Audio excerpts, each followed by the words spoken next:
끝없이 펼쳐진 황량한 사막, 바람에 날리는 모래먼지가 시야를 가리고 생명이라곤 찾아볼 수 없는 메마른 땅. 그런데 갑자기 그 척박한 땅 위로 푸른 물줄기가 흐르기 시작합니다. 나무가 자라고 풀이 돋아나며 불모지였던 땅이 서서히 생명의 터전으로 변해갑니다. 이것이 바로 대한민국이 몽골 사막에서 실현하고 있는 기적입니다.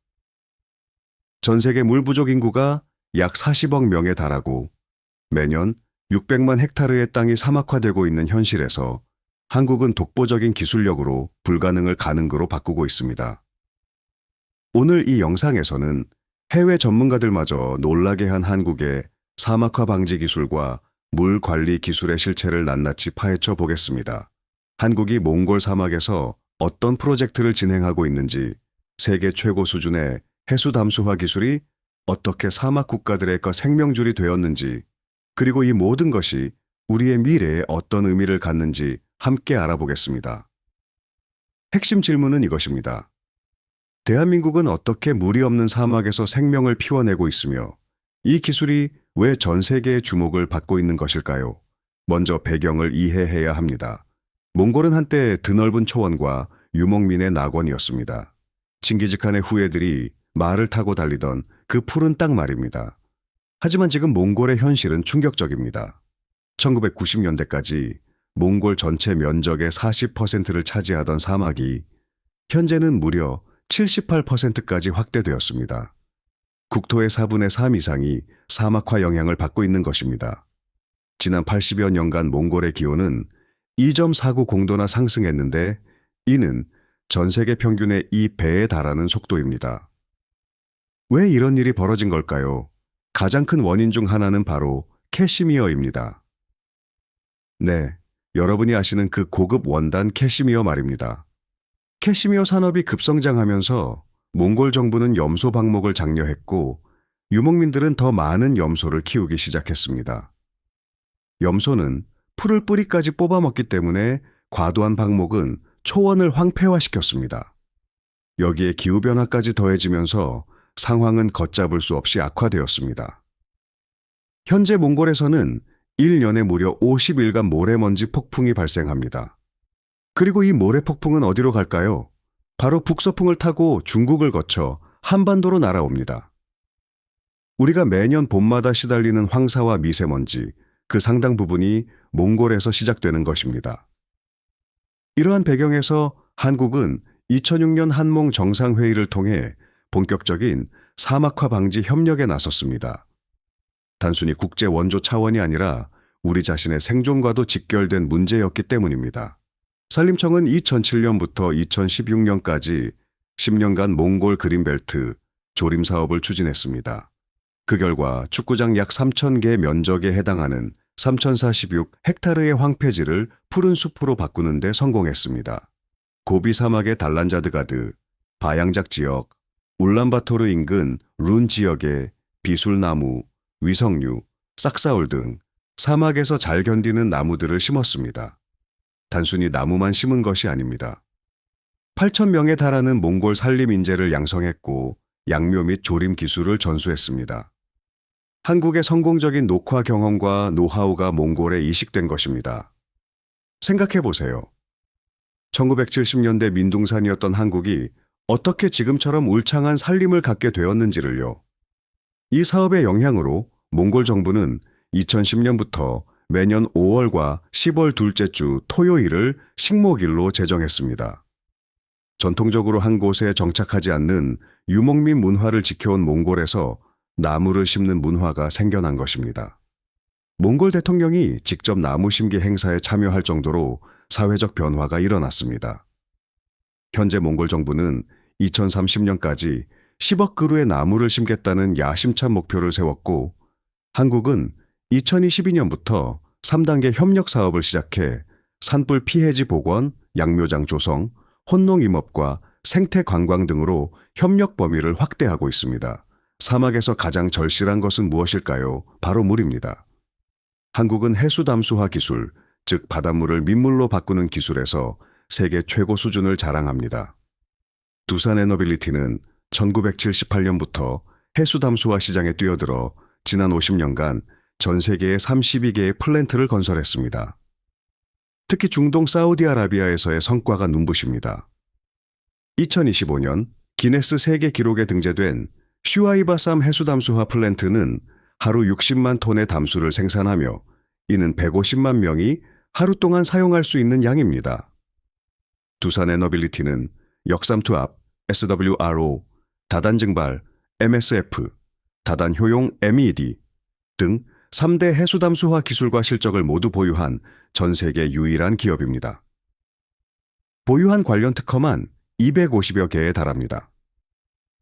중국이 가격 경쟁력을 앞세워 시장 진출을 노리고 있지만 발주처들은 핵심 설계는 반드시 두산이 해야 한다고 요구할 정도로 기술력을 인정받고 있습니다. 이 기술이 왜 중요할까요? 전 세계 해수담수화 시장 규모는 2023년 약 34조 원에서 2032년에는 71조 원으로 2배 이상 성장할 것으로 전망됩니다.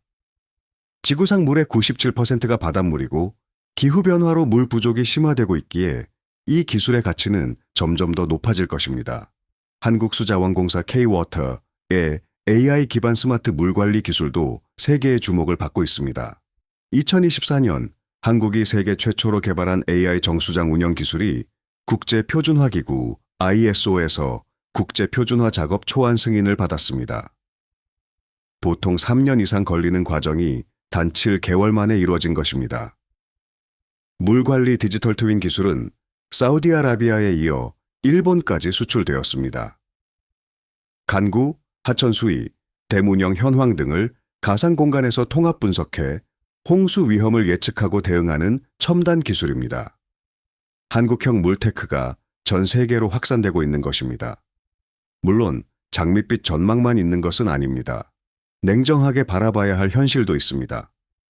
해수담수화 과정에서 바닷물 2톤을 담수 1톤으로 바꾸는데 약 1.8kg의 이산화탄소가 발생합니다.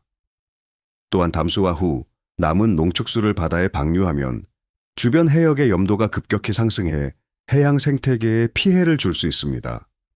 사막화 방지 조림의 한계입니다.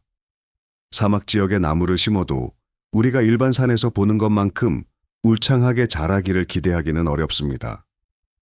어떤 기술이든 모든 곳에 동일하게 적용할 수 없으며 지역의 환경적 요인을 정확히 파악하고 그에 맞는 수종을 선정해야 합니다. 실패 사례도 분명히 존재합니다. 해수담수화 플랜트 건설과 운영에는 막대한 비용이 듭니다. 개발도상국이 독자적으로 이 기술을 도입하기에는 재정적 부담이 큽니다.